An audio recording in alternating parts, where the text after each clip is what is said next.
Subscribe Daily Law Learn. Daily Law Learn. Do subscribe, press the bell icon, like and mention please. अस्सलाम वालेकुम everyone. अभी जो मैं आप लोगों को आंसर्स देने वाली हूँ वो कॉन्स्टिट्यूशन के एमसीक्यूज के आंसर हैं जो कि 24 जुलाई 2022 के लॉ के टेस्ट में पूछे गए हैं। ठीक है, और इसी के साथ साथ हम बुक से देखेंगे कि जो हम आंसर्स बता रहे हैं वो ठीक हैं भी कि नहीं है। और इसी के साथ ही आपसे पहले सवाल में हमसे ये पूछा गया है कि आर्टिकल नंबर 178 के तहत जो चीफ जस्टिस आउट लेता है यानी कि हलफ उठाता है वो किस शेड्यूल के तहत लेता है। तो उसका जो राइट आंसर है वो है थर्ड स्केड्यूल। ठीक है, तीसरे शेड्यूल के तहत वो अपना आउट लेते हैं। क्वेश्चन नंबर 2 लिया गया है जी फंडामेंटल राइट्स में से और आर्टिकल नंबर 11 का हवाला दे के पूछा गया है कि कितने साल की उम्र से कम तक चाइल्ड लेबर जो है वो मना है। तो बिलो द 14 ईयर्स। ठीक है, तो इसका जो राइट आंसर है वो 14 ईयर्स है। नेक्स्ट क्वेश्चन है क्वेश्चन नंबर 3 और ये पूछा गया है जी स्टेट्यूट ऑफ आईसीजे में से और आर्टिकल नंबर 26 का हवाला देके उन्होंने पूछा है। स्टेटमेंट है द कोर्ट में from time to time form one और more chambers composed of dash and more judges। ठीक है, तो 3 और more judges, जो इसका राइट आंसर है वो है 3 और more जजेस। अगला क्वेश्चन है क्वेश्चन नंबर 4 और ये पूछा गया है जी नुसरत भुट्टो केस में से। ठीक है, और उसका हवाला दे के पूछा गया है। पूरी स्टेटमेंट दी गई है। आर्टिकल नंबर 2-3 का हवाला दिया गया है और इसका जो राइट आंसर है वो है fundamental rights shall be suspended.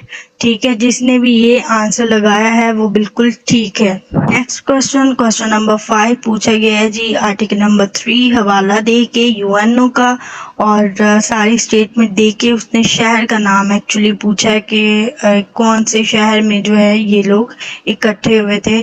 तो न्यूयॉर्क बहुत से बच्चों को लगा था जो कि गलत है। एक्चुअली जो सही है वो है सैन फ्रांसिस्को।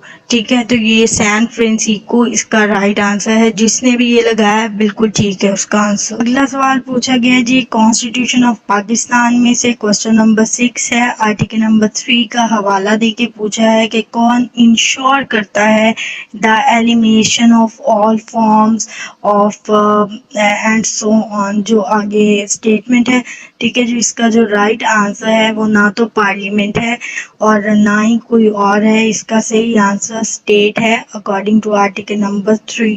क्वेश्चन है जी क्वेश्चन नंबर 7 और ये पूछा गया अस्मा जिलानी केस में से और सीधा सीधा हमसे ये पूछा गया कि जो अस्मा जिलानी ने केस फाइल किया था वो किसको बचाने के लिए किया था। तो ये बहुत कॉमन सा क्वेश्चन है, बड़ा इजी है। इसका राइट आंसर उसका फादर है। नेक्स्ट क्वेश्चन है जी क्वेश्चन नंबर 8 और इसमें हमसे ये पूछा गया है कि कोई मेंबर हाउस से कितने दिन तक गायब रहे तो हम ये डिक्लेयर कर सकते हैं कि उसकी जगह पे सीट खाली है। तो उसका जो राइट आंसर है वो 64(2) हमें बताता है कि 40 डेज तक अगर कोई शख्स हाउस से गायब रहता है यानी कि छुट्टी पे रहता है बिना बताए तो हम ये डिक्लेयर कर सकते हैं कि उसकी जगह पे सीट खाली है। नेक्स्ट क्वेश्चन है जी क्वेश्चन नंबर 9 जिसमें नवाज शरीफ केस के मुतालिक पूछा गया हमसे यानी कि उसकी जजमेंट के मुतालिक पूछा गया। तो इसमें जो जजमेंट थी वो आई थी जी के मिनिस्टर और जो कैबिनेट है वो रीस्टोर हो जाएगी। जो इसका जो राइट आंसर है वो रीस्टोर्ड है। नेक्स्ट क्वेश्चन है जी क्वेश्चन नंबर 10 और ये पूछा गया है 190 आर्टिकल में से। आर्टिकल का हवाला दे के हमसे पूछा गया है और ये आप इसकी स्टेटमेंट भी समझ सकते हैं और जो अंदर उसकी एक्सप्लेनेशन है वो भी समझ सकते हैं as a statement of question. ठीक है, all executive and judicial authority throughout Pakistan shall act in aid of dash। ठीक है, तो इसका जो राइट आंसर है वो सुप्रीम कोर्ट है। अगला सवाल पूछा गया आर्टिकल नंबर 76(3) में से। इसका हवाला देके पूछा गया है बल्कि 3 की सारी स्टेटमेंट देके लास्ट में उसने पूछा है कि किसकी डेसोलेशन होगी। तो इसका जो राइट आंसर है वो डेसोलेशन ऑफ नेशनल असेंबली है और क्वेश्चन में भी 2 से 3 दफ़ा नेशनल असेंबली आ चुका है। ठीक है, और ये था जी हमारा क्वेश्चन नंबर 11। नेक्स्ट क्वेश्चन है जी क्वेश्चन नंबर 12 और ये पूछा गया है अगेंस्ट स्टेट्यूट ऑफ आईसीजे में से आर्टिकल नंबर 33 का हवाला देके पूछा गया है और इसमें हमसे ये पूछा गया है कि जो कोर्ट के एक्सपेंसेस हैं वो कौन उठाएगा। तो 3 ऑप्शन है, क्लियरली पता चलता है कि तीनों ऑप्शन बिल्कुल गलत हैं।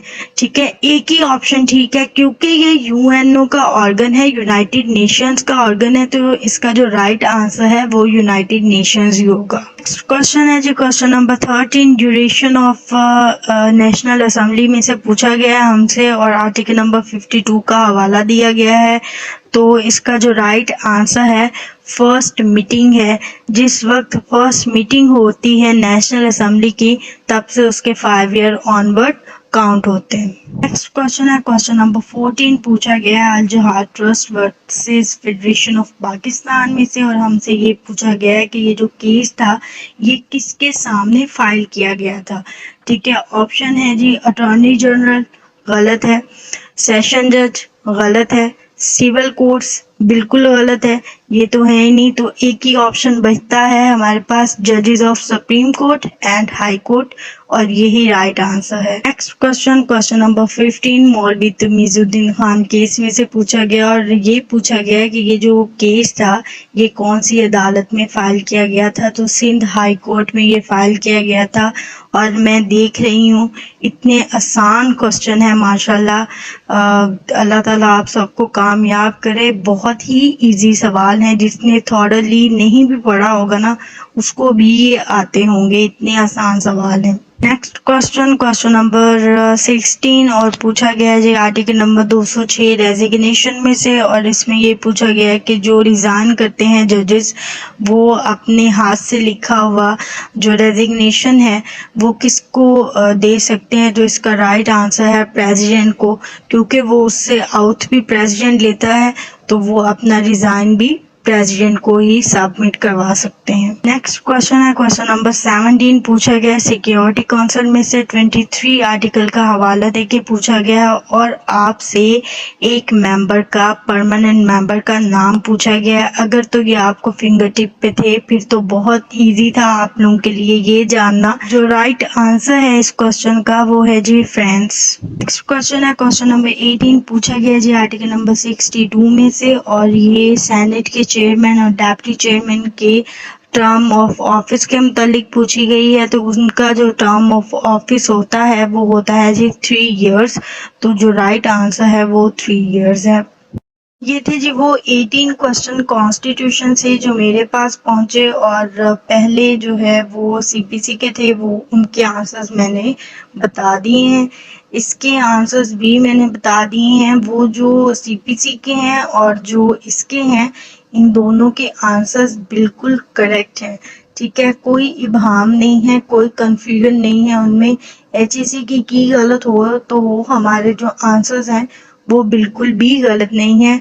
बुक के साथ टैली करके आप लोगों को बताया, एक एक आर्टिकल एक एक सेक्शन का आप लोगों को बताया कहाँ से लिया गया है। ठीक है जी, तो आप खुद भी इसको टैली कर सकते हैं। और वो स्टूडेंट्स जो लॉगिन देने के बाद सबसे पहला काम जो करते हैं ये पूछने का करते हैं कि हमारी कीज़ कब आएंगी। ठीक है, मैसेज में मैसेज, और उनके लिए ये बात है कि कीज़ आप लोगों की आ जाएंगी, आप लोगों को ही देनी है एचईसी ने। ठीक है, 3-4 दिन ठहर के आ जाती होती हैं, कभी तो नेक्स्ट डे ही आ जाती है, कभी 2-4 दिन बाद आ जाती है। तो हौसला रखें। ये जो आंसर्स दिए जाते हैं क्वेश्चन के ये आप लोगों की तसल्ली के लिए ही दिए जाते हैं। बाकी मुझे पता है जब तक एचईसी की नहीं आती आप लोगों की तसल्ली नहीं होती। तो आ जाएंगी, 1-2 दिन तक आ जाएंगी। ठीक है, यहाँ हो सकता है 1-आध दिन ज़्यादा लग जाए, लेकिन इसी वीक में इंशाल्लाह आप लोगों की कीज़ आ जाएंगी, तो तसल्ली रखें। तो 18 क्वेश्चंस के आंसर्स जानने के बाद सो गाइज़ ये सारा पेपर था सॉल्ट लॉ गेट का। अब आपको पता चल गया होगा। अगर इसमें कोई आपको प्रॉब्लम है तो आप मुझे कमेंट सेक्शन में बता सकते हैं और ऐसी वीडियोस जानने के लिए आप मुझे फॉलो करें, सब्सक्राइब करें। थैंक यू, अल्लाह हाफ़िज़।